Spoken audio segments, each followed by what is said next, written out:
No, still not. Let's go ahead and start.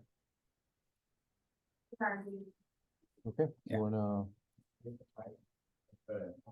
You have tape on you? What I don't know is we don't have. There. Yeah, okay, yeah. Can we remove it? Okay, Allison is here and Kim is here. Yeah, can you hear me okay?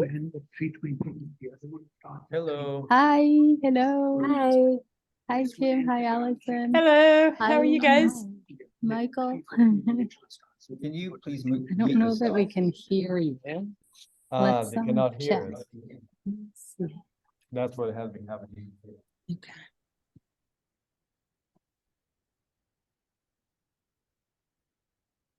Can you hear us now?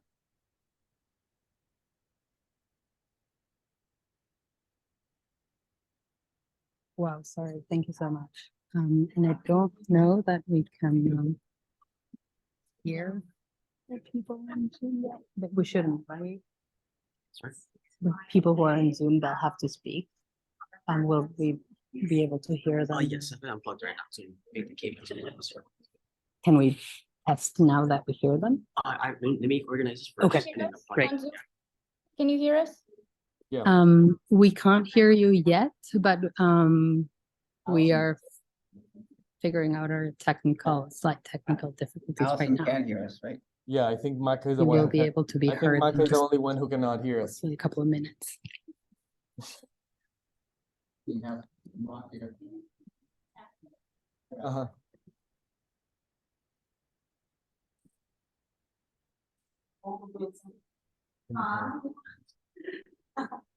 Oh, Oh.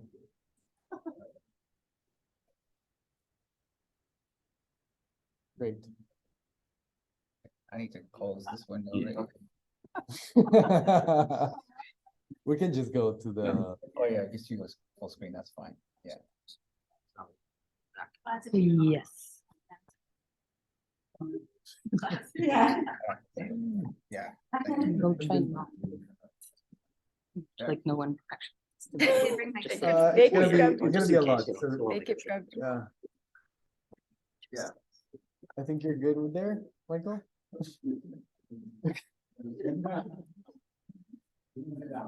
Okay, you're.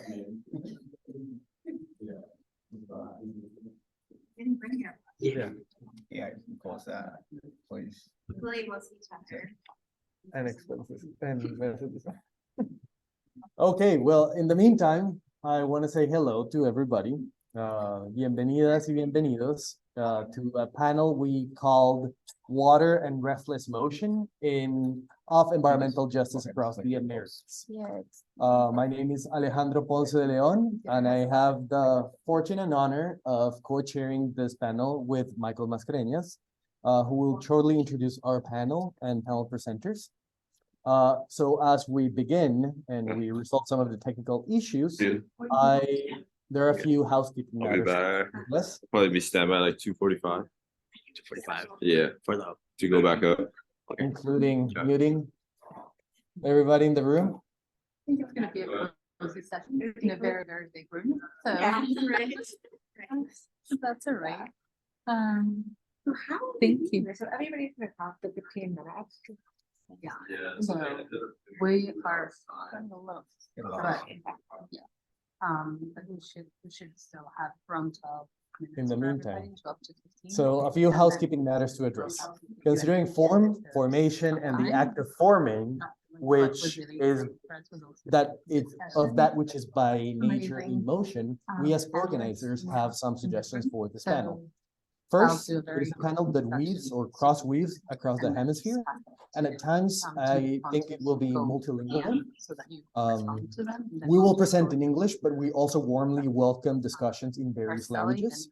When language becomes a barrier, we invite you to speak in other languages, and in that difference, try to weave new hydrocommons. Second, Someone who's here this that panel online. will unfold through through a different model, or I hope we can foster a different model from those that we going on? The for Carson, the past few days. Sorry? the Here, Carson I prize? want us to Yeah. converse, to have Wasn't it not conversations supposed to about start 10 and minutes across ago? Yes. presentations. Okay, It so is it's going to happening? start right now. I'm not In this confused. capacity, You're the right. presentations will last between 15 to 20 minutes. There's Okay, gonna I be thought maybe separate there was some first change I didn't know session, about. No, no. sessions. have no And the idea. rest of the time of the Yeah. panel will be dedicated to discussion and exchange You're not with Okay, oh, why through can't I presenters, see anything attendants, in the screen? advisors.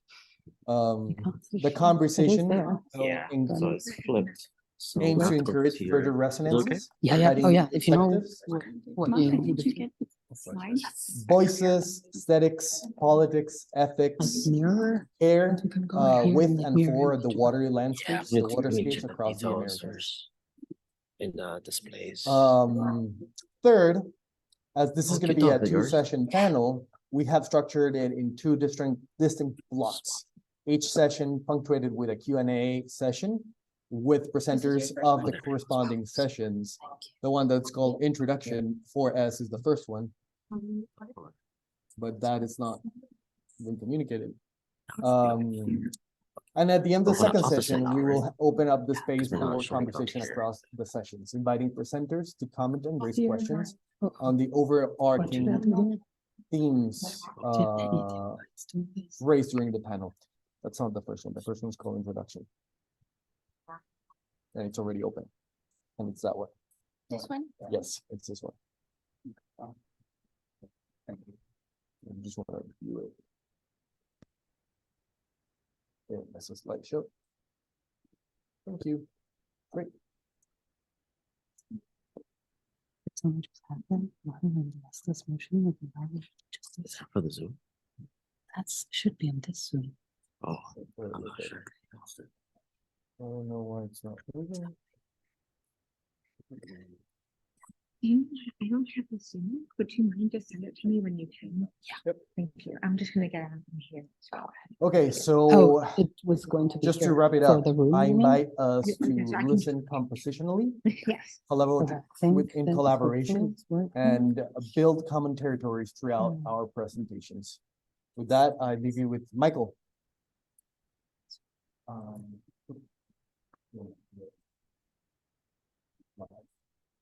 Okay, so, so, But it's a different session. This is not on my computer. I don't understand. Oh, yeah, the What's Zoom, that? I'm not too sure. That I would can be with join. um.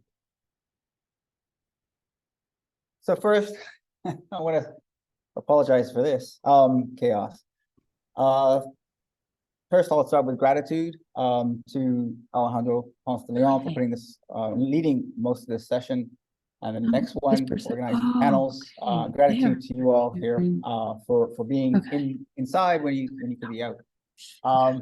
Let's make sure they can. So just a couple of things I want Hi, to say. as Michael. we're thinking about this. This really is sort of the work that we're doing in the Critical Environmental Justice Okay, Lab. at this UC person is in the Berkeley. wrong session. Hi, Michael. And Can you hear me? I wrote this line in my book in 2012.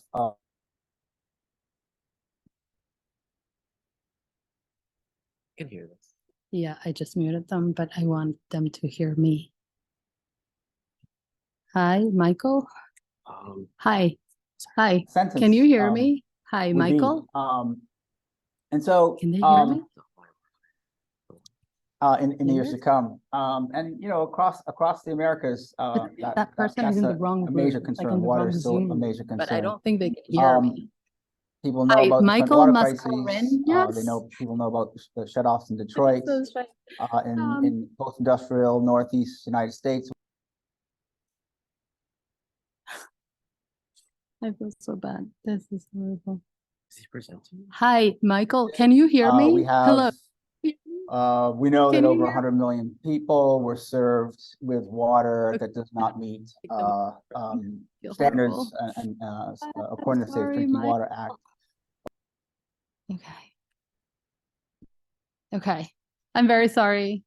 Someone was in the wrong room and I don't think they could hear me, and I was really trying to let them know that they were in the wrong room. Hopefully they find the room now on Zoom.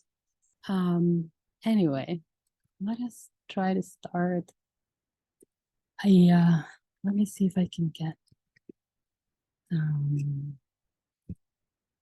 Okay, I'll mail you the Zoom link. Thank you. Hopefully it works. Okay. Are we moving into a different Zoom, Marco? No, we are not. Okay. There. Super. Oh, Michelle just needed the Zoom link. I hope I have just sent that to you. But great. Shall we start? I think it's, yeah, thank you very much. Hopefully, if everything is okay, we are going to start.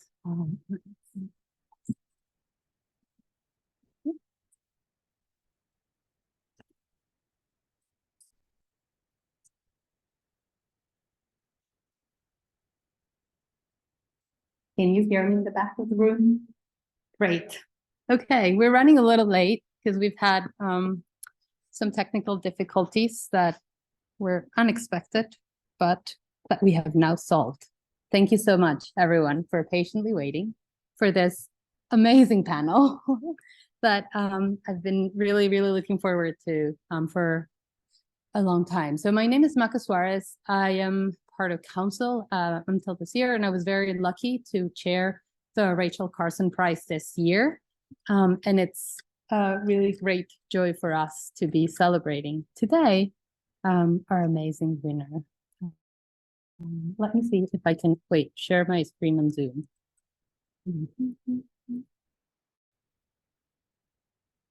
What's amazing is I came a half hour before our panel started, so I wouldn't have trouble, but I still did, so I apologize.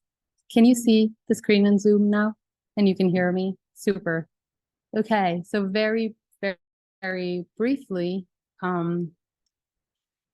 I would first like to acknowledge that we are in an occupied land, that we are guests in this place, and that we are very thankful for the people of Hawaii welcoming us into their land. I would also like to express my gratitude to the 2023 Carson Prize Committee, Andrea Ballestero, Marco Monteiro, Craig Etherington, and Eugene Richardson. Together with me, we're part of this committee. And I would also like to express my incredible gratitude to our discussants for patiently waiting today, both online and here. Araceli, Allison, Kim, and Kelly, I will introduce you in a minute. With no further ado, the winner of this year's Rachel Carson Prize is Michele Ilana, I hope I'm pronouncing that correctly, Friedner, for her book, Sensory Futures, Deafness, and Cochlear Implant Infrastructures in India. Please join me in congratulating her.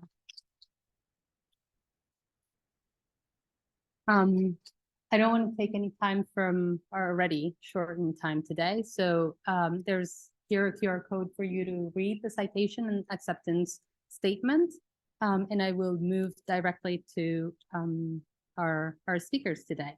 So we'll start with Araceli, if that's okay. Okay. So Araceli Dokumachi is assistant professor according to the website. This is me taking your information from your websites. Correct me if I am wrong, please. Associate, but I did not. And Associate. okay. I thought so. Associate Professor of Communication Studies at Concordia University. She's also the Canada Chair in Critical Disability Studies and Media Technologies and the Director of the Access in the Making Lab. Allison Fish, who's joining us on Zoom. Hi, Allison. She's a senior researcher at the CSIRO UK Responsible Innovation Collaboration at the Centre for Policy Futures at the University of Queensland, Australia. Kim Fernandez, who's also online, hi Kim, is currently completing a joint doctoral study program in education and anthropology at the University of Pennsylvania.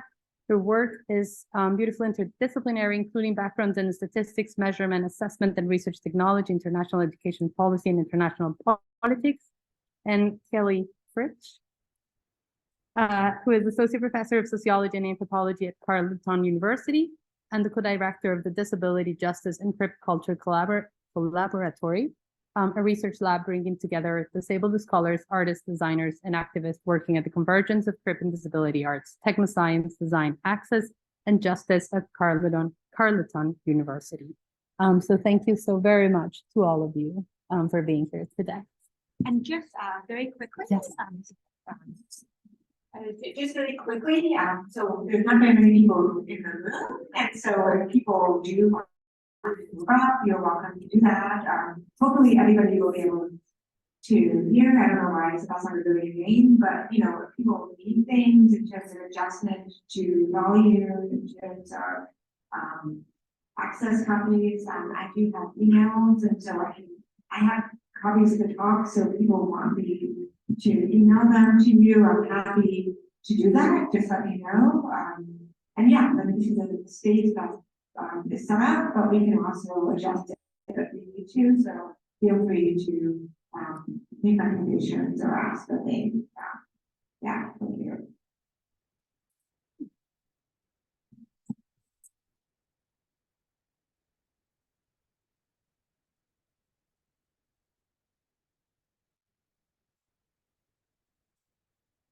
Hi everyone. Thank you, Michele and Maka, for bringing us together. Thank you for everyone for coming. My name is Arseli. I'm an olive-skinned woman in her early 40s, dark short hair and wearing a dark dress. I originally come from Turkey, and I live on the stolen lands of the Gani and the Haga Nation in Georgia, also known as Montreal. And I'm a guest on this beautiful Ainea, which is recognized by indigenous Hawaiians as their ancestral grandmother, Papaha no Mako Keha. That's fine. All right, so you see on the screen my cat with Michele's beautiful book. I thought they would be a nice match. So, and this is Michele signing the book for me. And it says for Arseni and also to Francois, my partner, and Tinky. As you can see, and this is Michele's writing on the book, the habitus of ableism is all over these pages. Thank you for reading so closely and for engaging and for what? I tried very hard to read and even asked my partner, Francois, could you read this for me? And we couldn't figure out what the word next to for and before the same things was. Hopeless, I decided to text Michele using Facebook with a photo of the signed page asking what she wrote. She replied, for wanting the same things. And then she added, I cannot write. Funny coming from the author of 2 books. This anecdote helps capture what is at the background of Michele's book. The way we communicate, relate to, and engage with the world is always already multi-sensory, multimodal, and multi-personal. And these engagements are always already mediated either with a pen and a paper, or by a keyboard and a screen, or by those around us. The questions Michele then asks are, what happens when those multitudes are reduced to a solitude? What happens when multiple ways of moving, sensing, and behaving in the world are constrained into limited paths that are, as Sarah Ahmed had told us, well-trodden, well-known, and attributed with a certainty, paths that we all assume to be taking or should aspire to take. This is exactly what is happening, as Michele goes on to show. In the case of cochlear implants and the entire sensory infrastructures that are built in and around these technologies in contemporary India. Cochlear implants may appear as innocent, neutral devices, which a benevolent state promotes, families desire, and committed surgeons execute. After all, what could be bad about giving, quote, poor children with a missing sense, unquote? They already start from a position of loss and have nothing to lose, so the dominant narrative goes. The child's life, with the simple switch of a button, can only improve for the better. This is the key premise of cochlear implants. Once on, you will become normal. Poof. So the promise goes, where normal means normal speaking, normal hearing, and all the other social normals that those two linguistic normals are supposed to bring. But as Michele goes on to demonstrate in her meticulous ethnography, this normal is far from a final destination that cochlear implants are predestined to take their recipients to. Rather, normal is, quote, a fragile accomplishment, an anxious long-term project, unquote, that is open to all kinds of derailments, unknowns, and failures.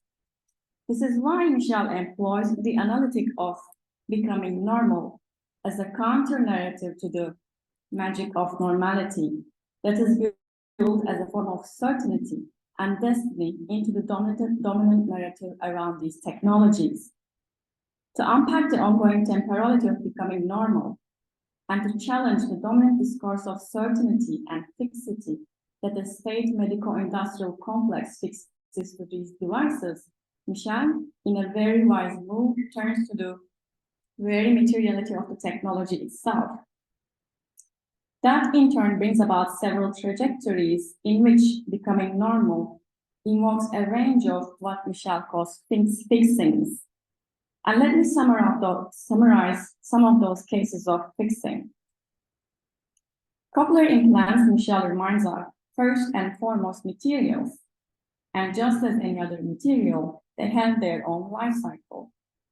Life cycle is a key marker of temporality here. First, because it indicates an expanded temporality, which presents a striking contrast to the momentariness of celebratory switch-on events that are marketed as determinants of success. Second, because the life cycle of implants is fixed to their recipient's lifetime, a lifetime of unknowns and ambiguities, a lifetime of intense care and maintenance routines, a lifetime of costly parts, services, and repairs that the recipients and their families are expected to afford, regardless of where they stand on class, caste, and other social divides.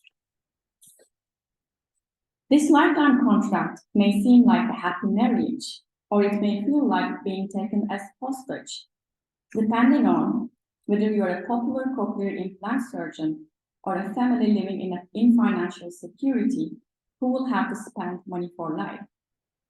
Hostage is a telling metaphor here, as it helps us understand the fixings that Michele brilliantly identifies around cochlear implants. In one's lifetime, during which technologies will keep ever evolving, costly accessories, course upgrades, intellectual property rights, and planned obsolescences will rigidly bond the recipients, their families, as well as therapists to implant corporations without a chance for them to break free. This fixing can be particularly harsh, trapping families into making difficult decisions, such as having to choose between being able to put food for their table or purchasing a missing accessory. It may also become cruelly trapping, such as when a pandemic hits and supply chains break down, and those with already precarious access to healthcare find themselves completely trapped. To add some other trajectories of fixing that Michele explores, the rigid materiality of the implant means that they do not lend themselves to experimentation, tinkering, hacking, cribbing, or improvising. In exploring this rigidity, Michele makes an important and much needed intervention in the literature on creativity and agency that has been both central to SCS and critical safety studies. Being, quote, literally unmalleable boxes and black boxes, unquote, inserted into the flesh and constrained by tight intellectual property rights, cochlear implants impose a hard limit on what can be tinkered with. Similarly, one cannot really make up and make real the affordances that these technologies do not provide by simply dancing those missing affordances. Nor would these delicate devices welcome the sledgehammers, as Michele humorously notes, that were so effective in crippling the curb cuts in Liberty 70s of Berkeley in the US. But as Michele cautiously reminds us, neither of these diminish the agency of these devices. And what I'm learning from Michele's intervention is that being agentive does not always manifest itself in celebratory or liberatory ways. It may also assert itself as restraining and fixing. Given all these rigidities, complex dependencies, a lifetime of unknowns and uncertainties, it becomes harder to take cochlear implants for granted as an unquestioned good or to celebrate them as feel-good publicity. Far from being unequivocal devices that are predestined to secure futures free of deafness, cochlear implants, through the alternative narratives that Michele traces, emerge as rather quite fragile devices, which makes their promised features of becoming normal anything but certain. If only the dominant narrative, their authors and believers, Michele yearns, could express some ambivalence as well. What possibilities and alternative paths of imagination could a tent of ambivalence open up? Of course, there's nothing inherently problematic with normal or becoming normal. This is not the point Michele makes. Rather, the problem begins when one possible normal among many others is rigidly fixed as the normal that everybody should be or aspire to become at the expense of all other possible normals. In fact, a key question Michele poses is becoming normal, but at what expense? How does quote, becoming normal limits and constrains possibilities, especially in relation to other normal ways of engaging the world, such as through ISL, lip reading, and total communication? How does becoming normal produce certain kinds of unbecoming, unquote? As all the efforts, material infrastructures, and societal imaginaries are invested in achieving the normal that cochlear implants impose, what other possible normal ways of relating to the world are rendered inconceivable or even unimaginable?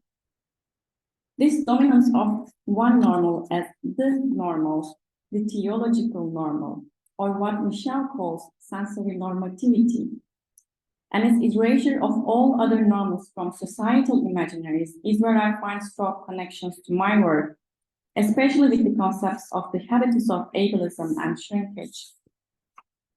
By the term the habitus of ableism, I refer to an unknowingly incorporated set of bodily dispositions and skills, and necessarily their affordances that have become established as the way of moving, the way of sensing, and the way of behaving in the world, erasing all other alternatives.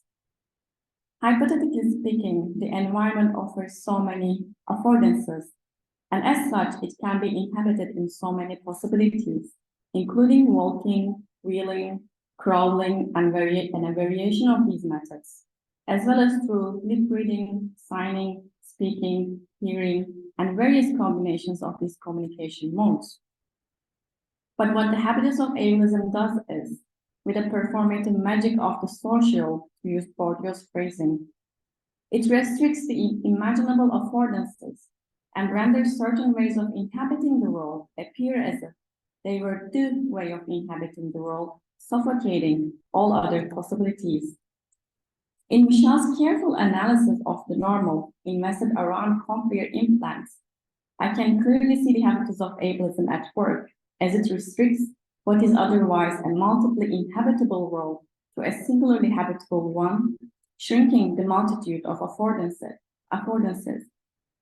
But Michele's work enables me to think further about the habitus of ableism and the broader ways in which it can shrink the environment affordances, especially in ways that I had not thought of before. And I'm grateful to Michele for those valuable insights. Michele's work has made me realize three important points. First, the narrowing of possibilities is not the sole result of the habitudes of ableism and its performative magic of the social. As shrinkage may as well be instigated by a device, and the entire infrastructure is built around it.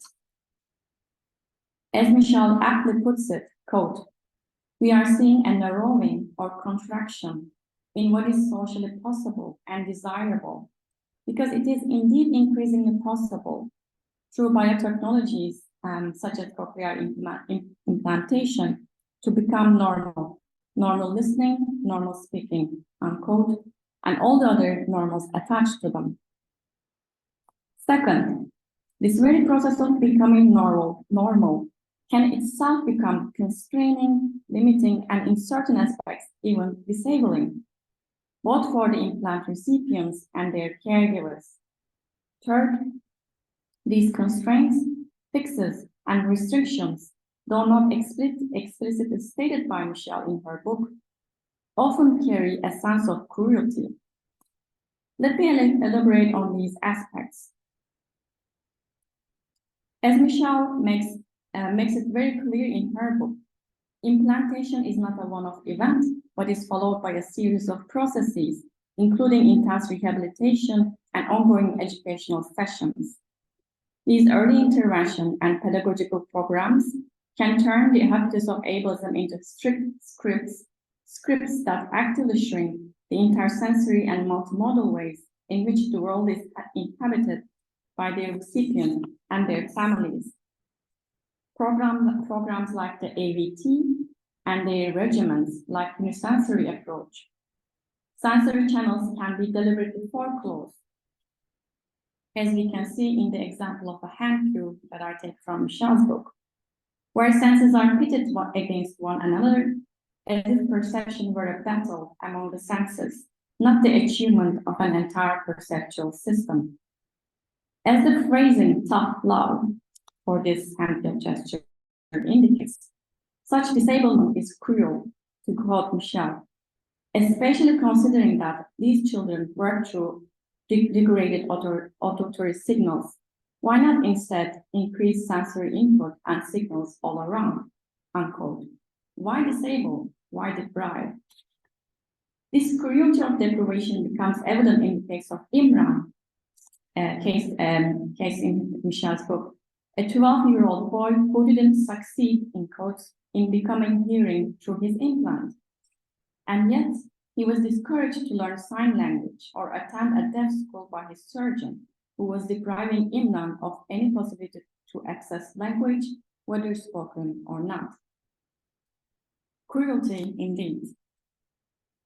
Moreover, these intervention programs transform everyday life into a training ground, where everyday actions are turned into a drill without much room for a break, either for the children or their mothers. Furthermore, this heavy training comes at the cost of intense labor and cognitive overload, both for the kids and their parents. As everyday life is turned into a script, and every minor detail demands extensive attention, narration, and verbal conversation, even something as simple as drinking juice, as Michele aptly notes, ceases to be just that. Nor can talking about beetroots be a way to share the joy of their colors. In this disciplinary capture of the everyday and the strict scripts, mothers are no longer only mothers, but 24-hour therapists and cricket commentators. Mothers, and broadly parents, are morally expected to undertake this taxing labor, referred to as mehanat, hard work, as if they were all capable, as if they could all afford the hard work. They are chastised for falling short, for not working hard enough, and pushed into self-blame and shame. In this constrained understanding of care, all the material and financial sacrifices that parents make to provide their child with healthcare or implants are not recognized as care work. Reading through Michele's observations of these interventions programs and mothers training centers, I sensed Michele's frustration with this military-like mechanics, and I also shared her sense of relief upon leaving these training centers. No one should be forced to be doing this hard work of constantly describing everyday life, as if just living it weren't already hard enough, especially when you're disabled, especially when the habits of ableism is already constraining your life in many ways. This is why I wish to end with Michele's brilliant concepts of stretching the social and sensory unruliness. Both terms come as a healing ointment against the harshness of all the disciplining, restraining, fixing, and trappings that is built into the sensory infrastructures around implants. These infrastructures may shrink, tie up, and contain what can be imagined as sensorily and socially possible. But the social and sensory, Michele reminds us, are unruly, going up against what training regimens and the authority figures ask for, and their attempts to shrink the social. Children and their models can still find ways to stretch the social through their multisensory, multimodal, and multi-channel engagements. The plasticity of the social and our collective ability to stretch it, Michele shows us, defies the rigidity that comes with these technologies. Going back to Michele's thank you note, I thank Michele and other disability scholars for giving us the vocabulary which allows us to identify and understand what Alison Kafer calls, quote, ableist features of imagination, unquote, and how those failures, in Michele's words, quote, contain people to one path and keep them from expanding what is imaginable, unquote. There's a sense of unspoken cruelty to this. Even I may not be able to read what was communicated to me, yet I want the same disability features as Michele, Kafer, and others want. That is, features in which deaf children and their families are not made to believe that becoming normal via cochlear implants is the only feature for deafness. Along with Michele, Kafer, and others, I desire for disability features. Features in which all the possible paths that lie ahead of us are not stolen away from our imagination because of some arbitrary paths due to their well-trodden nature, moving to Sarah Ahmed again, and all the investments put into them make us believe that they are the paths to take for livable features. Thank you for this gift, Michele.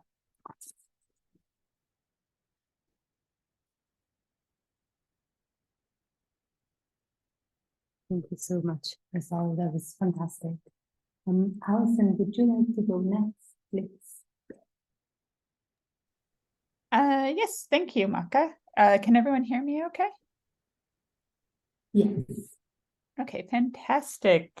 Thank you all for being here today. I want to start off with by acknowledging the communities upon whose unceded lands the forest meetings are occurring today, and from where I'm speaking in Tucson, Arizona, and also from where I work in Brisbane, Australia, including paying my respects to elders past, present, and emerging. I also want to start off just by thanking Maka Suarez for inviting me to join the panel today to celebrate Michele's much-deserved award for the Rachel Carson Prize for her work in sensory features. And I also want to thank you all in the audience, even though I can't see you, for your time. And I'm sorry I'm unable to join you in person. And finally, I also want to thank Michele for her research and her writing, as well as the friendliness and collegiality she has shown me since we met a few years back. I feel very fortunate to know her and to know her work. So starting off, to kind of situate myself as a reader so that I can kind of let you know how I'm engaging with sensory features. My name is Alison, and I'm a senior research fellow in the law school and the Center for Policy Futures at the University of Queensland in Brisbane, Australia. And my work tends to use ethnographic and archival methods to look at the ways that legal forms, technological infrastructures, and cultural logic shape or regulate information and knowledge management practices, as well as how the question of access is increasingly framed as a fundamental human right and pathway to social enfranchisement. And much of my early work in this area, like Michele, is actually located in India. So I've looked at the question of how legal activists and other domains and have engaged with this question of access, but mostly within the space of the ways in which intellectual property rights, copyright, patents, etc., have been mobilized, as well as digital technologies have been mobilized to manage South Asian medical systems like yoga and Ayurveda. So I'm coming at it from a slightly different angle and more from a technology studies and infrastructure studies angle, but really around these questions of how is access being mobilized within the Indian state specifically and Indian society more broadly, but also more broadly around the world. And so in my comments today, I'd like to start off by telling you first about how I had the good fortune to meet Michele, and then move on to a few different points that jumped out at me in relation to the concept of access as I read her book in preparing for the comments today. And these include, firstly, the role that access to technology such as cochlear implants plays in the crafting of contemporary interpretations of a modern India. So how is the cochlear implant and the schemes around it being mobilized within the Indian government as a sort of expression of nation-state modernity, as well as a mobilization and a crafting of what is a normal person, a normal sensing person within India, and how that is happening with the ADIP scheme has some sort of resonance with some of my other work, which also touches upon the Make in India and the Digital India campaigns that Michele's touched upon her book. Secondly, one of the things that really popped out at me as I was reading Sensory Futures was how the question of access to technology and the availability of tech innovations, which I guess on a popular level are generally conceptualized as unilinear and progressive, is, as Michele shows us, and in the larger socio-technological tradition, actually much more complex and multi-directional. And not only that, the trajectory of socio-technical, the space and change in that space is imbricated in social, economic, and political hierarchies that shape that experience. And then finally, how access to, quote, enabling technologies such as cochlear implants requires what is an already multisensory child to become tethered to a unisensory expression by focusing almost exclusively on audition before they can at some point potentially reemerge at some later date as perhaps a different normal person with all five senses, as well as taking huge, I think, as Arsili noted, huge amounts of work that are in many ways covertly covered over to that work that is required to maintain and produce and reproduce. And in doing so, it naturalizes certain problematic hierarchies and limiting notions of what is and who can be, quote, normal within Indian modern sociality. And so those are some of the things that really popped out at me. So I want to go into how I met Michele.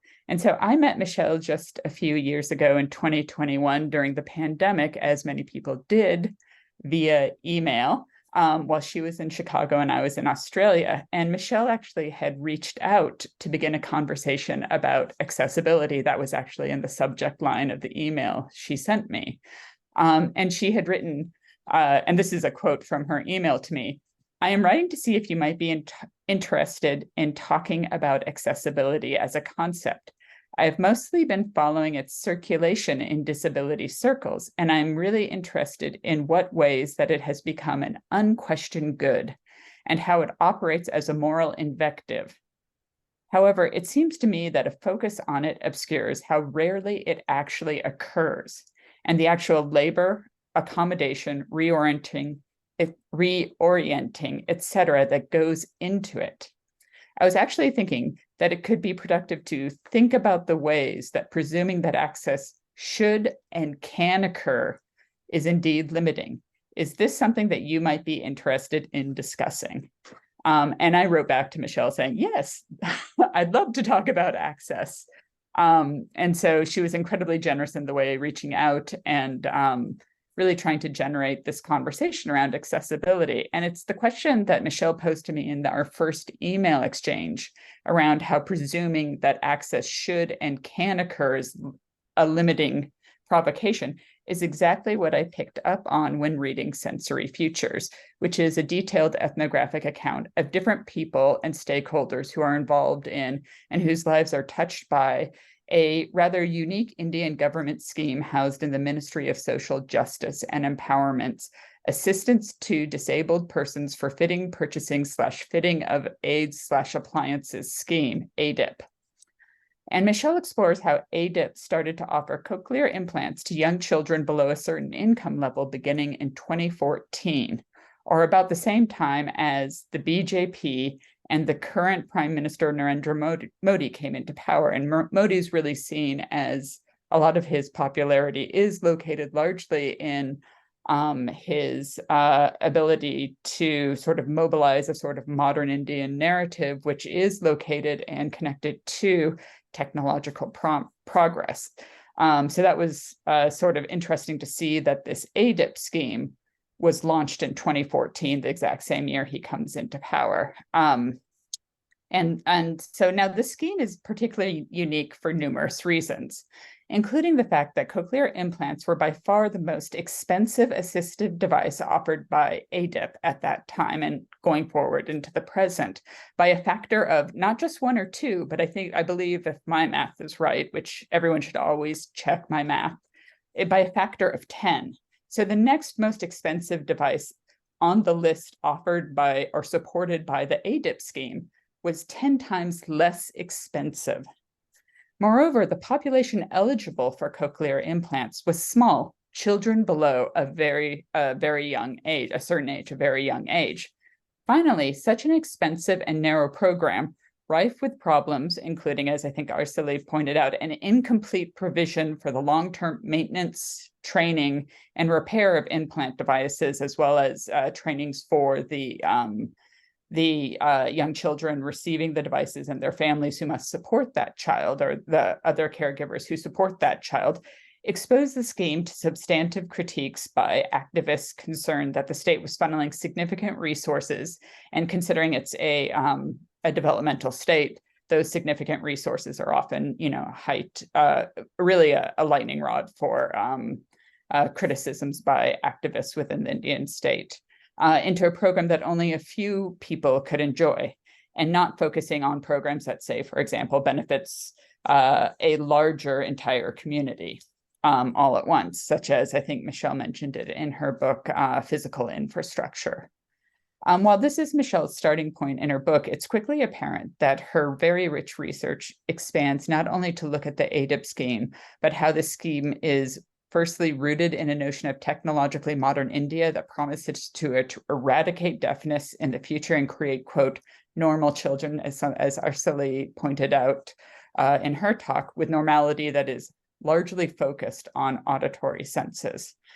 Secondly, is already situated in relationship to a private, domestic, and international industry for cochlear implants, which produce scenes in the book where, for example, Michele notes that cochlear technologies available in India range from those that have been decommissioned in European and North America to top-of-the-line devices that are only available to elite urban families for the most part, and also recall.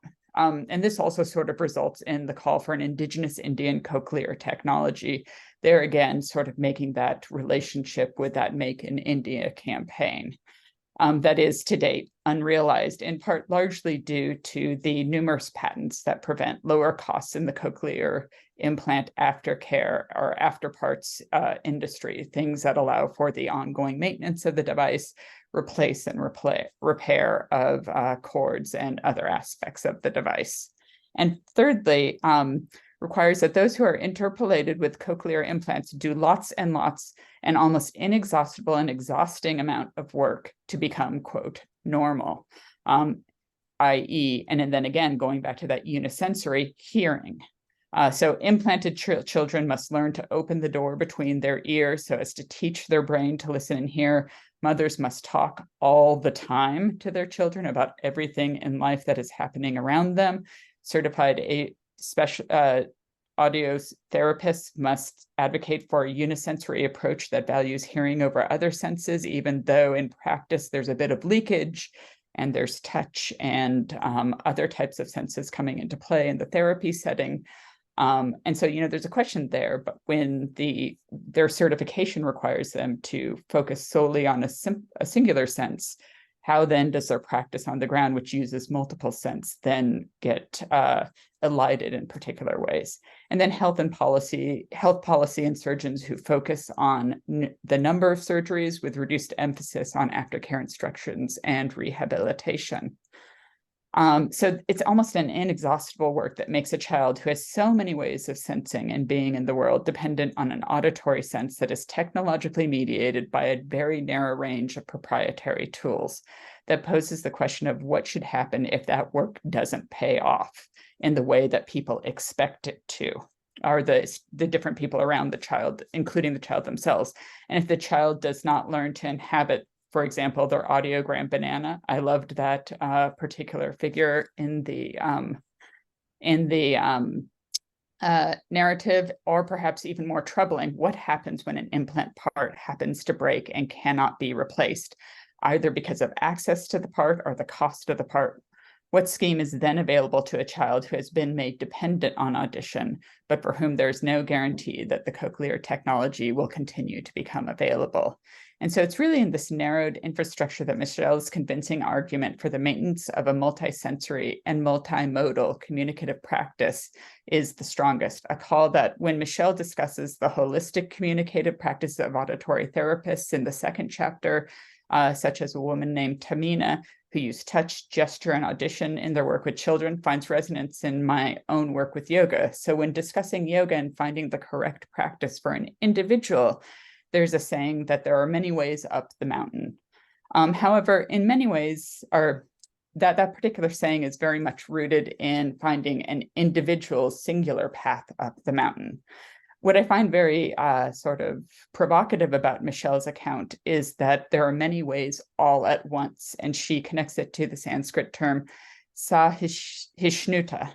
So it's more than just finding the way that fits the individual body, the individual child, the individual community. Rather, it's many ways up the mountain, all at that same time.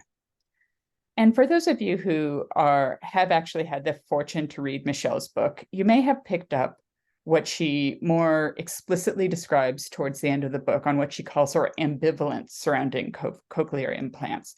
And ambivalence she situates alongside, and in spite of herself, having bilateral implants. And she introduces this in the book, a choice which she notes that was made due to the willingness of a health insurance refusal to pay for a hearing aid that had broken, but a willingness to pay for a cochlear implant on the other hand.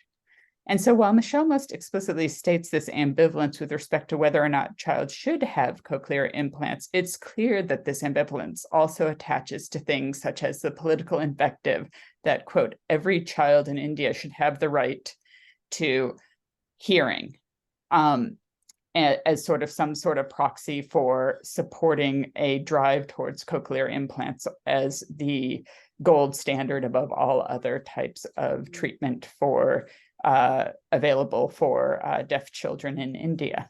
And what I find so impressive about Sensory Futures and how Michele beautifully evokes her own ambivalent relationship to that question of access to hearing, access to cochlear implants, et cetera, something that I've always struggled with expressing eloquently in my own work that deals with the open access movement. And specifically, something that I see that gets framed in very normative and value-laden terms that naturalize this notion of access as at the cost of all other values, and that it is something that can be unquestionable. And it's very hard to get underneath that when access is a very broad concept. And what Michele shows us is that it's actually the way it lands on the ground, the way it's implemented, the way it's actioned, is very important for thinking about and engaging with it. And that when some meanings of access are implemented, there's questions of access to us. How is access produced in terms of material resources? These open up certain possibilities and constrains other futures in providing, getting, enabling, or having access to something. And oftentimes this creation of access disables other. For example, a mother's time when she needs to do housework, or financial resources that could be put towards the purchase of gold for a future dowry. Those things often get elided or become naturalized as lesser than another type of access. So again, it opens up certain futures and constrains or shifts away from others. And there's such a headlong rush towards the presumption of access in the fields in which I work that it pulls attention away and puts blinders on those other possibilities. And in many ways, so I think really what I find Michele's work focuses on is helping us to think less about whether access should be the end goal or not, and more about what any giving framing of access, as well as the attendant political, technological, and social infrastructures that undergird such a framing, might mean both in the short and the long term for all stakeholders involved, have a greater sensitivity about what access actually entails on a very pragmatic level, and what is being foregone when access is the end-all be-all goal. And so it's really here that I find Michele's book on cochlear implant infrastructures in India has the ability to trigger important new horizons in public debates in India and elsewhere in the world for understanding of the ways that socio-technical infrastructures have the possibility to open up, but also narrow the futures for deaf children and their families. But also, this is a lesson that could be applied much, much more broadly. And I think it contributes to a longstanding public debate that challenges deterministic narratives of the potential, either utopian or dystopian, but a very binary understanding of the potential that often circulates around the introduction of new and emerging technologies or technoscience more broadly. And this is something that I find particularly quite often in the policy and legal debates on how these new technologies should be managed, and these debates are very much obsessed with finding singular responses in regulation that can maximize benefit and minimize risk universally across the board. And so Michele's work really shows us that it's not so much a question of access, but a questioning of access as a process or as a disposition that we need to engage in over time. So it isn't just a one-stop shop or discussion or regulatory response, and then we can move on. Rather, it's ongoing and part of world making that we need to engage in on a continuing basis. And so just want to say thank you and hand it over to the next speaker. Thank you.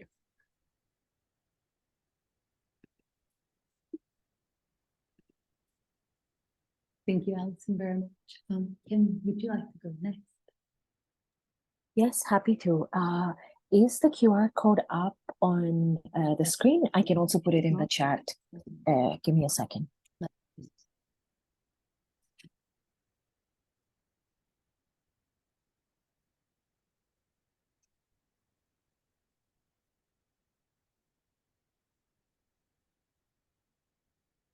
No, it is. And you're Thank putting you. in the chat?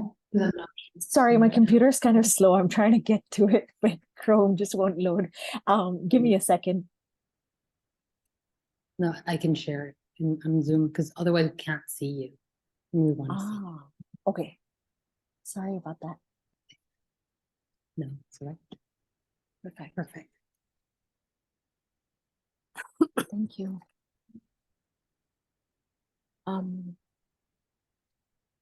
So good afternoon, everyone. And thank you so much, Michele and Maka, for the generous invitation to be here today discussing sensory futures. Michele's book and, of course, much of her earlier body of scholarship has opened up a richness of different worlds for me. in thinking through disability, technology, and infrastructure in India. And so it is such an honor to be here talking about the expansiveness of sensory futures. And today, I want to think with three broad areas from the book that continue to stay with me. Normalcy, ambivalence, and numbers. A couple of brief notes on access. The script, other than these deviations, for what I will read today is up on either the link or the QR code that you see, which will take you to the link. And as a description, I am Kim. I am a young non-binary person in my early 30s, with medium brown skin and short black hair that's pulled back away from my face. I am wearing a black dress that on screen at least kind of looks like a t-shirt, and I am staring at the screen. It's a strange expression, but it's not confusion. It just is what it looks like when I think hard, and I'm so glad to be thinking hard today with all of you. So I'll zip between different parts of the book as I foray into this long thought on normalcy. And I'll start with chapter 5, Becoming Normal, where Michele, you make the case that the idea of normalcy, quote, does not map onto and is often a larger life project than successful medical outcomes, end quote. And in doing so, Sensory Futures frames a series of intersecting conversations around deafness and cochlear implant infrastructures in India as much more than an evaluation of whether implant technologies work or do not work. And certainly, as you point out much earlier in the introduction too, as almost a different conversation than whether one should be implanted or not. So as the book unfurls, we sense that these life projects are ones that both sustain some kind of shared vision among families whose children have been implanted, as well as ones where, as you indicate in the appendix, the trajectory of each child can look quite different in the short and medium term. I'm thinking here as well with your opening notes to the book, to where you ask very simply, and I quote, how to write of normals and becoming normal, end quote. And you go on to note that you sometimes have these in quotation marks, while other times you do not, with the hope that any inconsistencies in how these words appear in the text turns out to be productive. And indeed, one of the most generative things about the book for me as a reader were these vivid inconsistencies, not just and not specifically in how the word normal or variations of it appear in the text, but also and especially in how the text treats the many ambitions and hopes that disabled people can simultaneously hold. In as much as normalcy, or more precisely the work towards sensory normality, can be understood as one of implantation's key aims, Sensory Futures brings gravity, depth, and care to where and how it engages with technology's promises for the present and the future. So here I'm also thinking about what you phrase as potentiality beyond passing, when you discuss the labors of becoming normal in chapter 5, and when you note that this work towards becoming normal is an anxious process, often with multiple and very uncertain outcomes rather than a singular or somewhat easily attainable state or trajectory. To frame normalcy and reaching toward it in this way allows us to engage with the worlds of young deaf people in the most spacious way, recognizing as you do when significant harms and losses are occurring, while not also sweeping all of these kinds of harms immediately under the analytic umbrella of ableism. The book highlights how a normalization can be a significant narrowing in a way that is at once full of both loss and gain, while also showing us how many other ways of being in the world exist other than, outside of, in addition to, or really alongside the drive to become normal. Each of these potentialities is a sharp commentary on the multiplicity of futures that the title alludes to. And thinking with them also raises the question of how we might think alongside, and as Chernanha suggests, to speak nearby in our methodological and theoretical orientations as readers and researchers to the plethora of disabled worlds that are being made from within technology. Here, I'm also especially struck by the anecdote you offer toward reconceptualizing normal from 13-year-old Justin and his family. Justin, as you mentioned, was implanted at age 10 and had a significantly difficult time in a number of ways after. I'm thinking about the point in the anecdote early on where the principal of the deaf school that Justin used to attend tells Justin's mother to take him to a normal school, and she refuses, arguing that, quote, without the implant, Justin is normal like a deaf child, end quote. And as Justin's mother and other parents, as you show in different circumstances, think about the possibilities that implantation has taken away, they also visualize normalcy through implantation technology and its promises as one kind of investment in their child's future, although not the only one. So through this line of argumentation, the book also highlights the blurriness between normal worlds and disability worlds, and more precisely, the ways that these are not two binary or separate spaces. And in your attention to the making and sustenance of normal worlds, or as you also put it, quote, desires to become normal in what Faye Ginsberg and Raina Rapp refer to as disability worlds, end quote, I was also fascinated by the breadth of research that went into this book, and by the way you journeyed from your first book to your second. You draw on work done across a wide range of locations in India and a number of, as you say, largely spoken languages.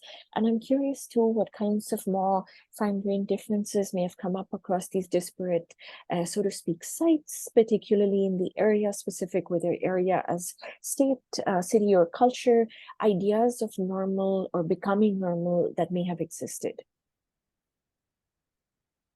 And as we stay with the idea of implants and surrounding infrastructures that push towards normalcy, I'm also thinking about the possibilities that implants kindle, as well as the ones that they foreclose.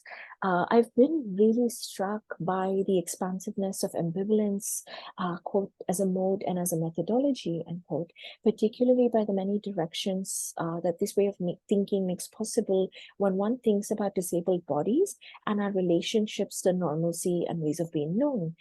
Michele, as you note in the introduction, Sensory Futures, quote, approaches becoming normal and it plans more broadly with a sense of ambivalence, end quote, one that slows us down as we think about what it might mean for deaf children and their families to pursue implantation while also allowing for multimodal deaf futurisms, as Mara Moos puts it, to flourish.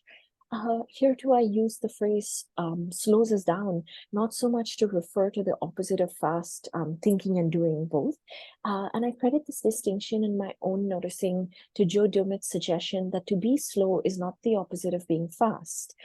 Instead, I think of the specific kinds of methodological and analytical slowness that ambivalence allows for against the backdrop of various kinds of normative desires and the complex binaries that often exist for you, Michele, and for many of your interlocutors in this book between, quote, as you put it, loss and gain, ability and disability, independence and dependence, end quote.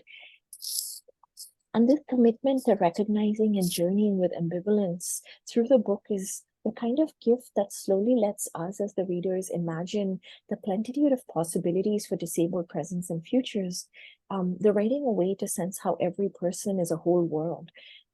Even as you stay with the many types of ambivalence that have emerged through your research for this book, Sensory Futures reminds us that that ambivalence, though rarely clearly noticed as such, is anything but rare.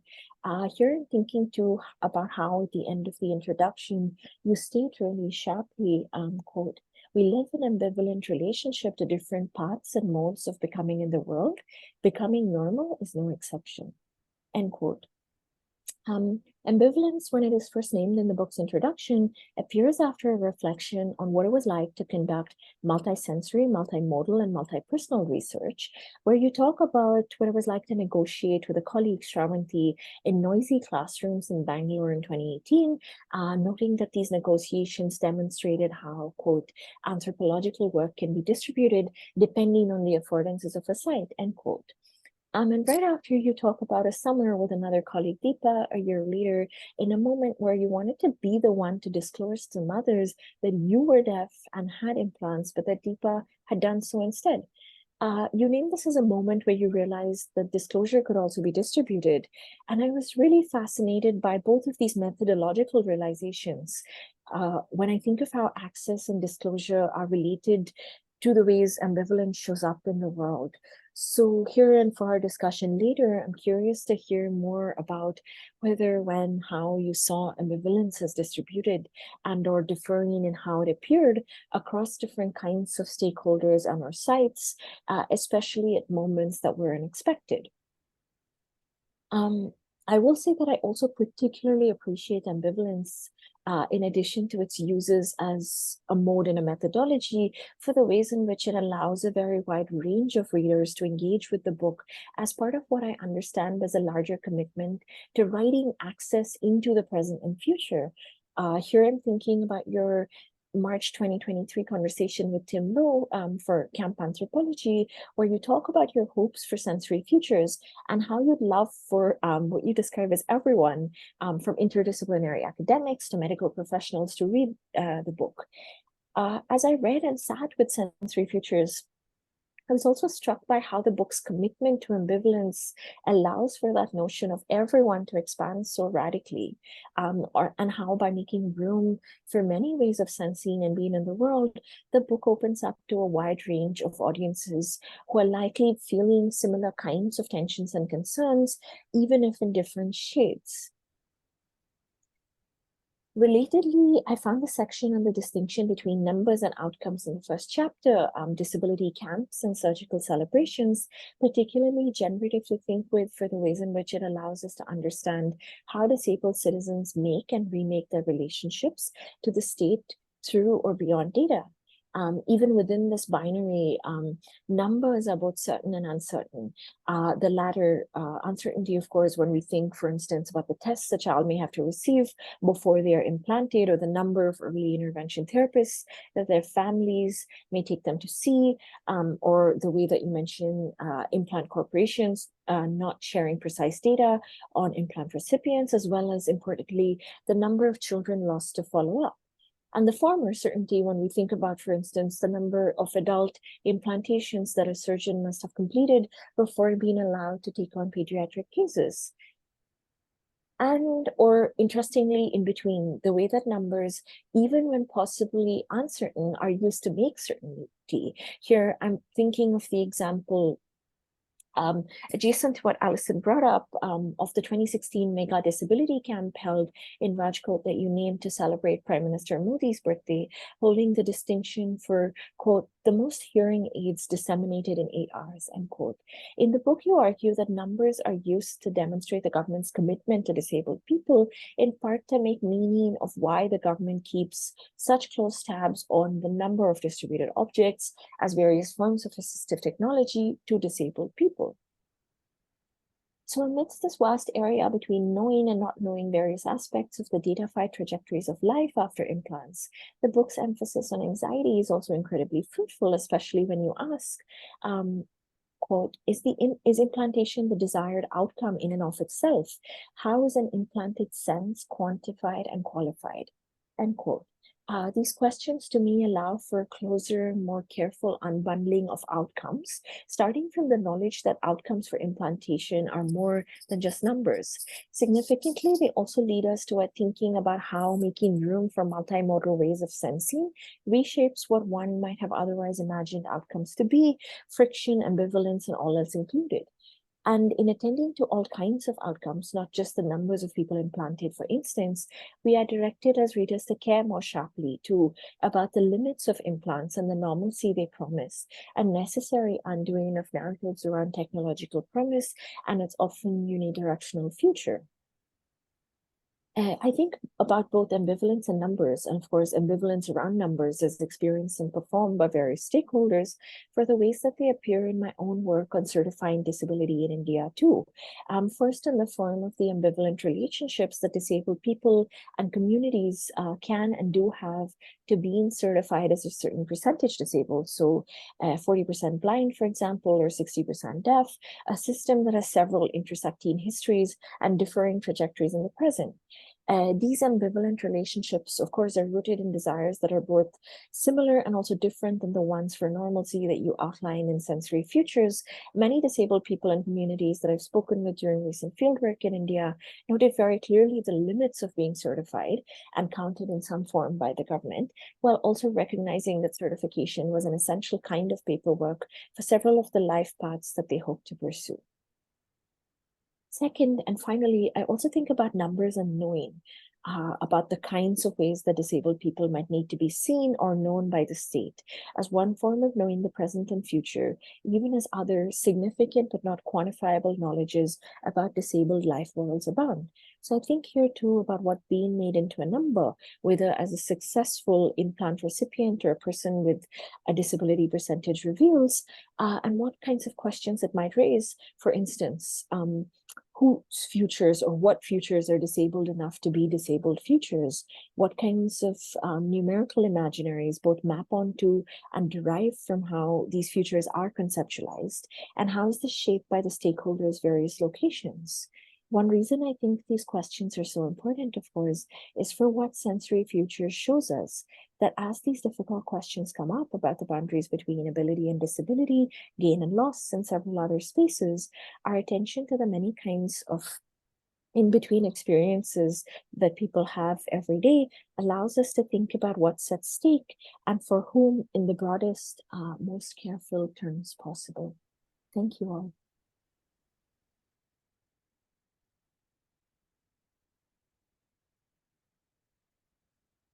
Thank you so much, Kim. It was wonderful. It's such a great pleasure to hear people moving beyond between your books and your work and just expanding what the reading was for me. I don't come from this field, so I just feel extremely privileged that I'm been learning so much about this. We have one more discussion before we move to hear from our author. So Callie, would you like to please go ahead? And just move that mic closer to you.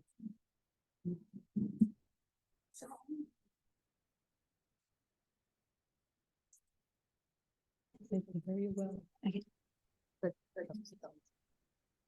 Can you hear me on Zoom? Yeah, we can.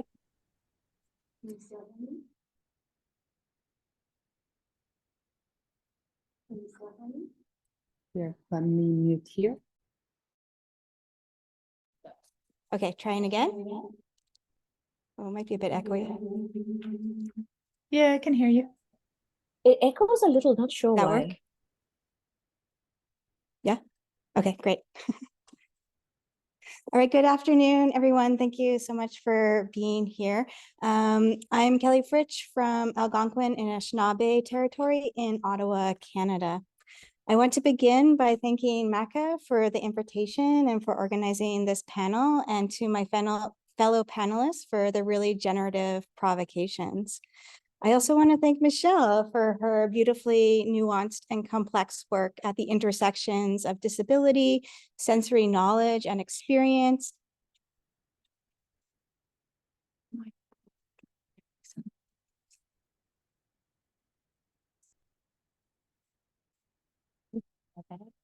Does this work? Is that okay? Great.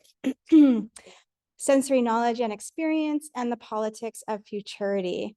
This work skillfully and accessibly maneuvers through global political economies, socio-technical infrastructures, transnational understandings of childhood disability, and so much more, as my co-panelists have gestured towards, compellingly bringing together ethnographic research and social theory to understand the ways cochlear implants are heralded as a normalizing technology in ways that narrows the possibilities for communicative abundance.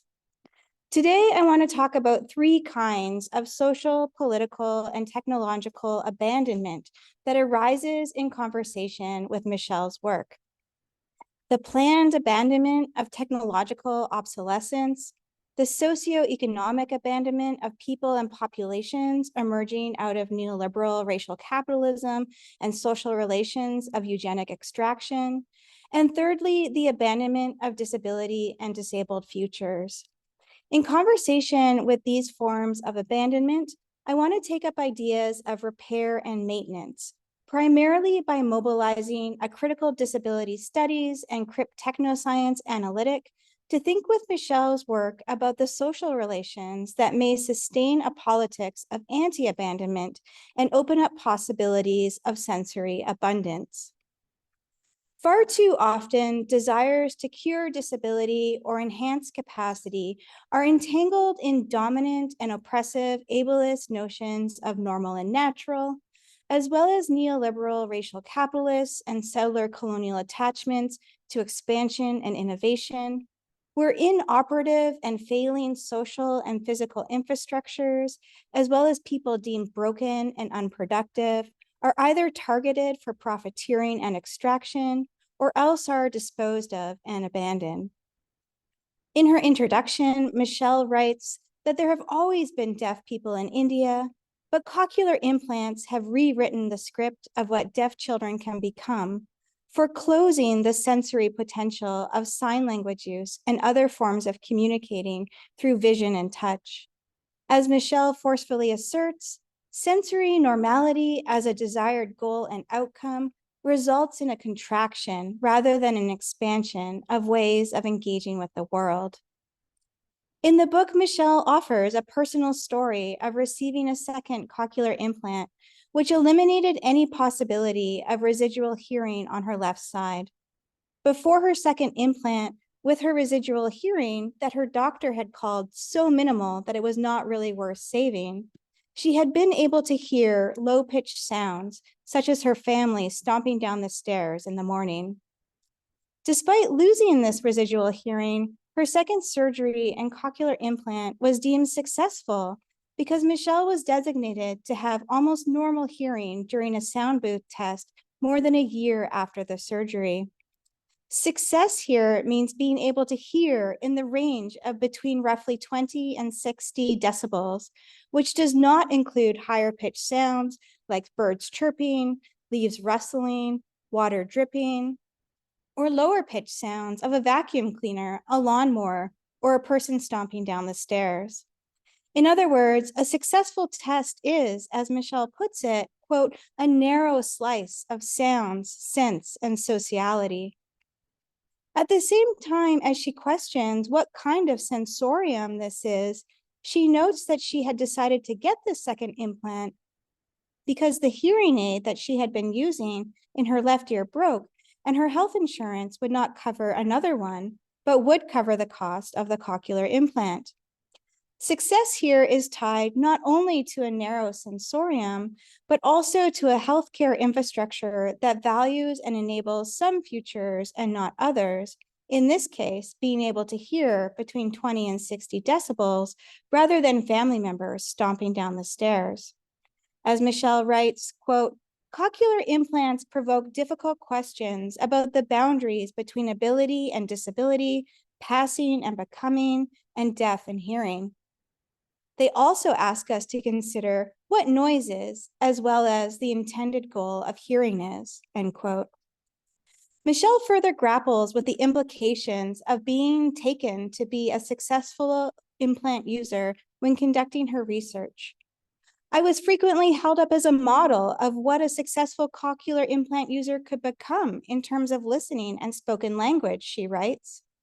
She grapples with how to reconcile feelings of discomfort in relation to material and discursive mobilizations of success when working with her research participants, knowing not only that not every child will be deemed a successful implant user, but also that users and families who have worked to achieve this form of success might feel proud of such an achievement of success and its normative gains, for example, of mainstream schooling and prospective employability in the future. This raises important questions about who decides the sensory futures for children who are seen as having the most potential not only for successful implantation, but also the most potential in our oddest and ablest contemporary world if they are to become hearing and speaking. As children are implanted in mainstream, Michele writes, they are discouraged from using gesture and sign language. This results in lost opportunities for communicative abundance, such as interacting with signing people.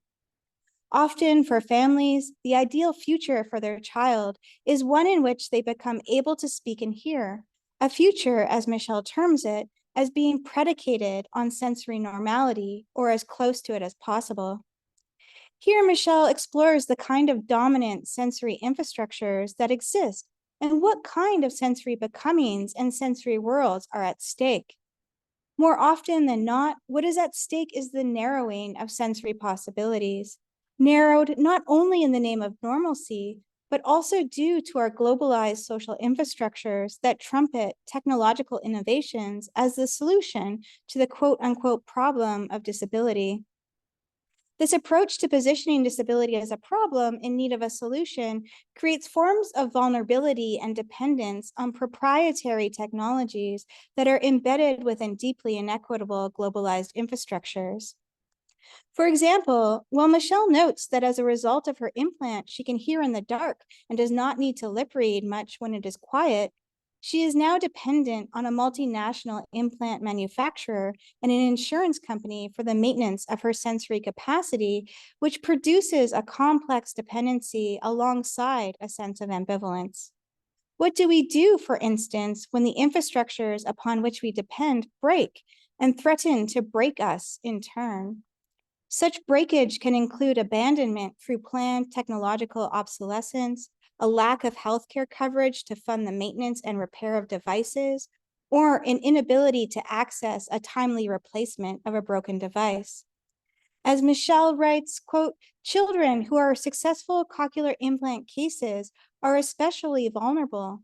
For them, the impact of a broken or missing device is significant because they have become dependent on the device and oriented toward being listening and speaking persons. Such children experience the loss of the cochlear implant as a loss of capacity, end quote. The forms of survival open to us require interdependency between people and things embedded within larger social relations for which we often have little control. Here, I suggest that the vulnerabilities produced through such relations requires a politics of anti-abandonment, and such a politics can take many different forms. Critical disability and CRIP relations to technology and assistive devices invite us to think about human, non-human interdependencies with material objects, technologies, and built worlds, including broken, inaccessible, harmful, and/or decaying infrastructures that result from targeted forms of socioeconomic abandonment, planned technological abandonment, and the abandonment of disabled futures. This is so important because, as disability studies scholar Alison Kafer reminds us, there is no before and after trauma. We are collectively already situated in a broken world and living duress all the time, albeit experiencing duress and abandonment unevenly depending how we are positioned. And so here I ask, what are some promising ways of struggling against these forms of abandonment? Frequently, answers to this question evoke do-it-yourself, mutual aid, and collective solidarity practices that seek to create community capacity and build social and infrastructural realities that move away from abandonment to grow collective power. DIY, mutual aid, and solidarity movements often use crowdsourcing techniques and decentralized forms of aid to ensure everyone in the community can gain access to what is needed to survive and thrive. In addition to working to directly meet community needs, this work also typically includes efforts, as Dean Spade notes, quote, to dismantle existing harmful systems and/or beat back their expansion, and to build an alternative infrastructure through which people can get their needs met, end quote.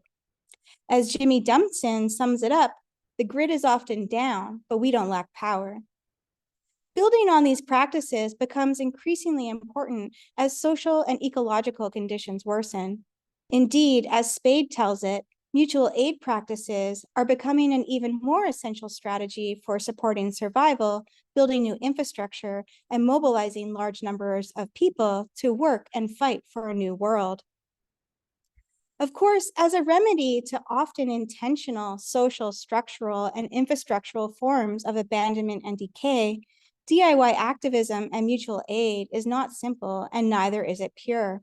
We must remain alert to the ways these approaches to community care can propagate forms of neoliberal responsibilization and uphold charity models of care and support.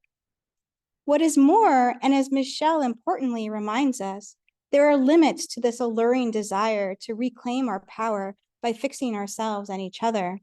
She writes, quote, "In attending to maintenance and repair, scholars have analyzed the emergence of informal maintenance and repair workers who creatively tinker with and fix things, including disabled makers who have tinkered with and hacked infrastructures and technologies, engaging in acts as diverse as making curb cuts, rigging air conditioners, and repairing wheelchairs," end quote. These practices raise important questions about who can hack, tinker, and design, and the role of these practices in actually dismantling infrastructures of power. Michele draws our attention to the maintenance problems associated with cochlear implants. Cochlear implants are battery operated and include a processor that operates on proprietary software.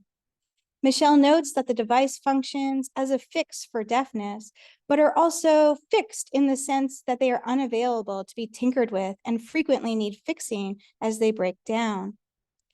In relation to her own dependence on a multinational implant manufacturer and an insurance company for the maintenance of her sensory capacity, Michele suggests that there is always a question of what might be lost in addition to what is gained. The precarity of depending on a thing that you may not be able to maintain, Michele writes, of needing to fix a device and being fixed by it in return creates anxiety, as well as a hostage situation of not being able to turn back or divorce from the device or the corporation. This device thus foregrounds how technology in general has become less available to be adjusted, hacked, or manipulated through other seemingly empowering practices, such as cryptechnoscience.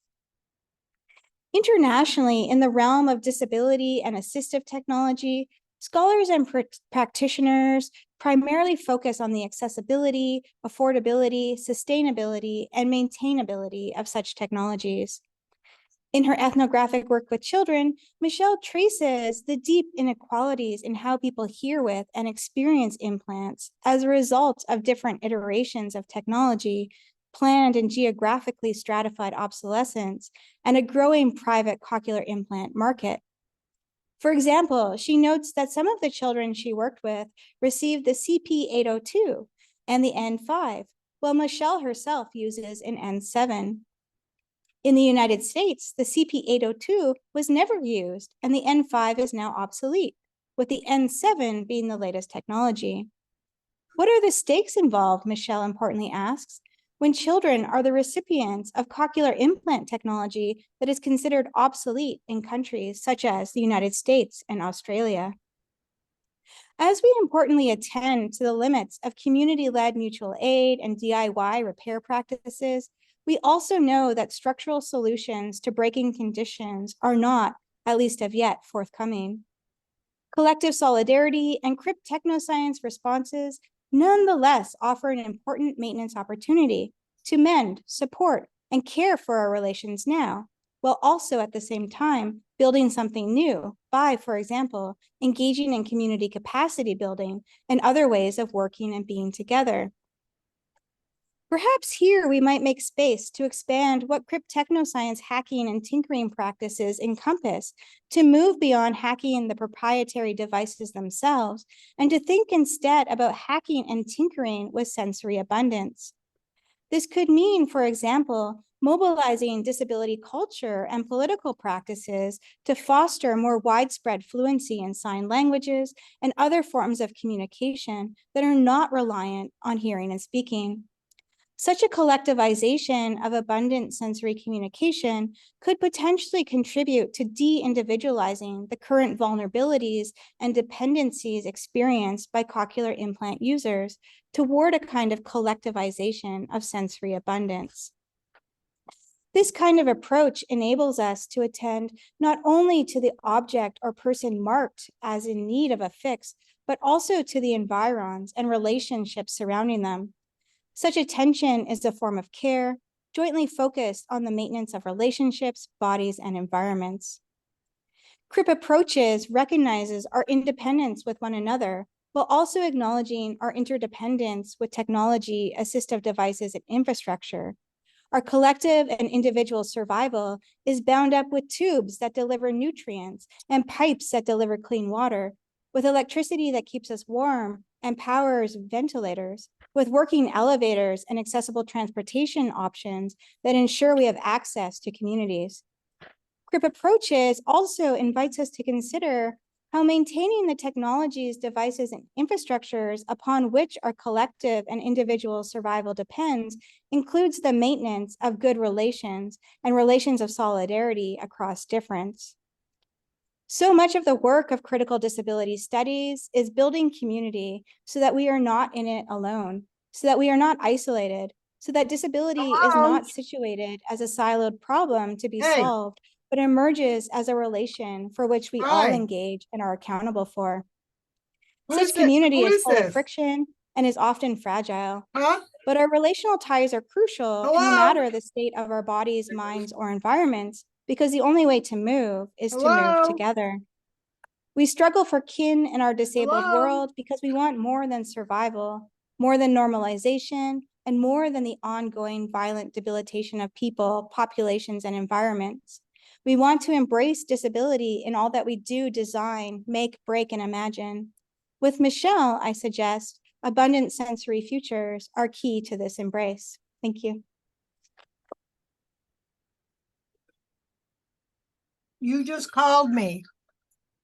I called you? Yes.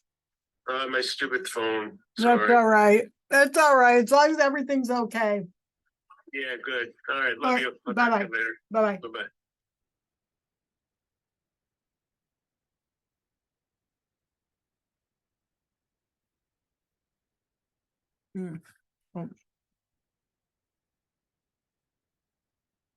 So thank you guys so much. Thank you to Ursula and to Allison, to Kim, and to Kelly for these amazing, beautiful, generative, and careful comments.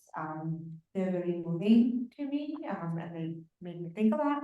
I also want to thank Jason Lightman, who is sitting in the back, my editor from University of Press, and I'd like to thank people who are here.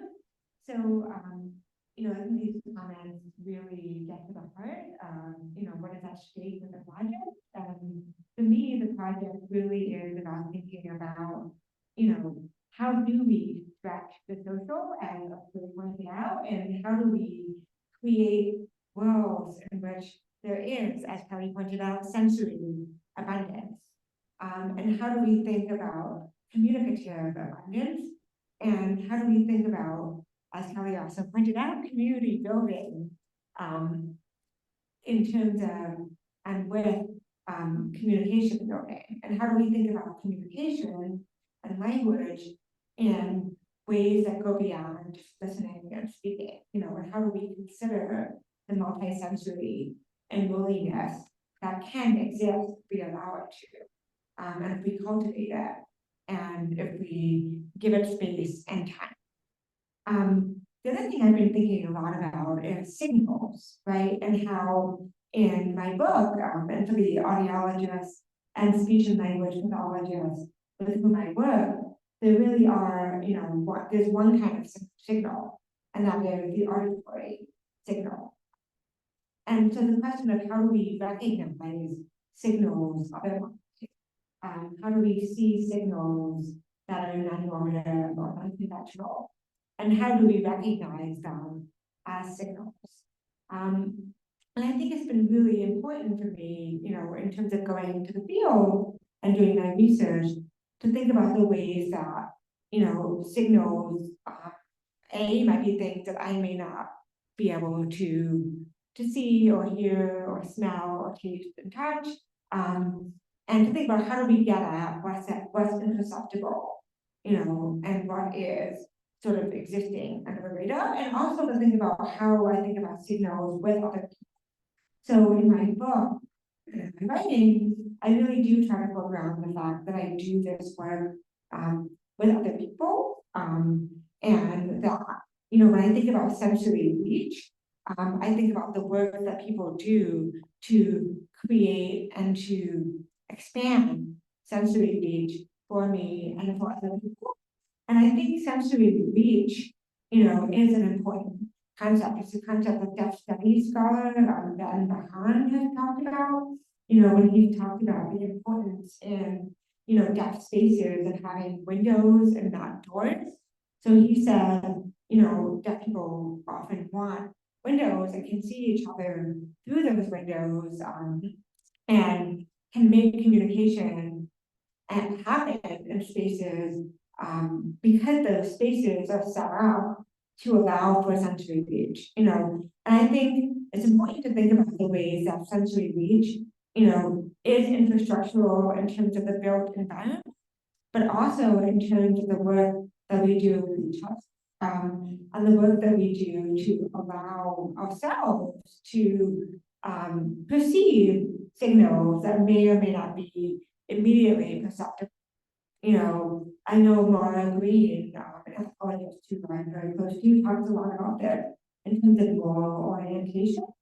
And I know Ursula talks about this in terms of affordances, and the way that we receive affordances.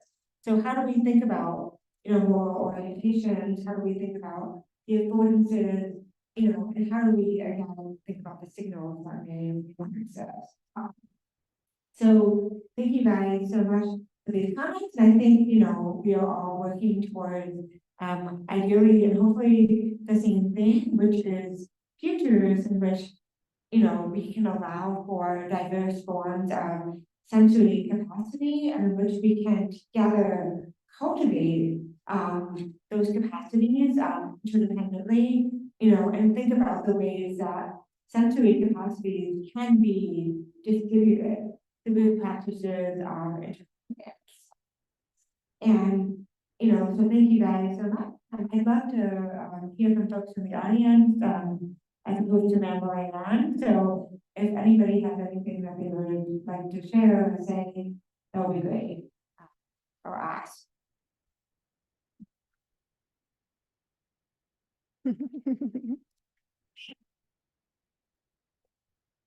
No?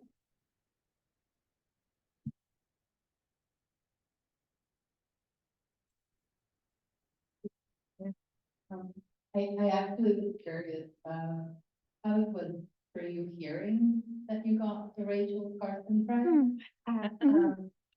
Whereas, and also just a tiny little bit about what it was for the committee to do this, because it's such a delight. It's very difficult work. We get amazing books. We got 50 books this year nominated, and except for like one that was a children's book, something else, most of them actually are qualified for the prize. And it's a hard job to say, okay, this is the one book that's so select.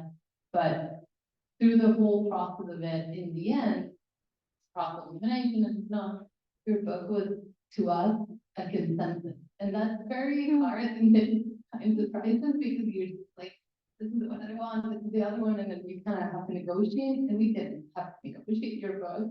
And one of the things we realized is that none of us are ability scholars, or really work that much in with that literature, but we were all recommending books to our students, to our colleagues, to our families. You have to read this book. It's going to change the way you think about the world. Like there was this way in which the book was speaking to us in a completely different way than what I've heard today from colleagues within your field. So what was it for you to hear that you got the prize? Well, I was super excited to hear. So the book is open. And so that means that I know that a lot of audiologists, and speech and language therapists and surgeons in India have been reading it, or at least they say that. And I think, they don't agree with the book, a lot, and they are not ambivalent at all about cochlear implants, and they continue to not be ambivalent. I think there are a few who are privately ambivalent, and I had a student recently go to a conference in Turkey, actually, that was about cochlear implants in developing countries. And, you know, the plan is to develop more programs to promote cochlear implants, to see cochlear implants as, you know, the gold standard in intervening on deafness. You do newborn hearing screening now, so that you can then go forward with providing cochlear implants to those who need them according to newborn hearing screening, you know. And so there isn't very much prevalence as well. And so it was very exciting and gratifying to me to know that that there was a community of scholars who really you know. And I think for me, you know, the book really is a labor of love. I mean, I put a lot of my own personal story into it. I mean, I interviewed my own mother, and then asked her for permission to include interview in the book. And so because it was this labor of love, and because, you know, I do know that the audiological and speech and language community and the surgical community is, you know, they're reading it, but they're not ambivalent about their approaches. So it was exciting to hear that the book was found to be useful and compelling in other spaces. You know, and I do hope that the book will, you know, resonate with scholars who don't work on disability, but who work on issues like maintenance, care, or on innovation, or on sensory anthropology, or on development writ large. So it's been really, it was really gratifying. And I remember I told my child, and my child said, "Who's the question?" And so then we went and we read about it together. And it was actually really exciting to think that, you know, getting a prize named after this incredible woman in accident who also wasn't appreciated at the time when she was doing the work. So it was great. Thank you, Lynn. I would like last thing to ask you to please join me in very warmly congratulating Michele Friedner for winning the Rachel Carson 2023.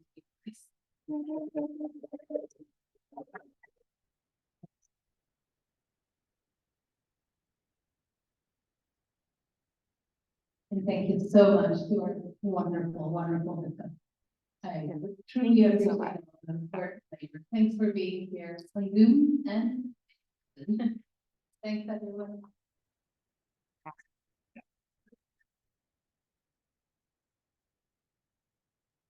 Thank you, guys. Thank you all.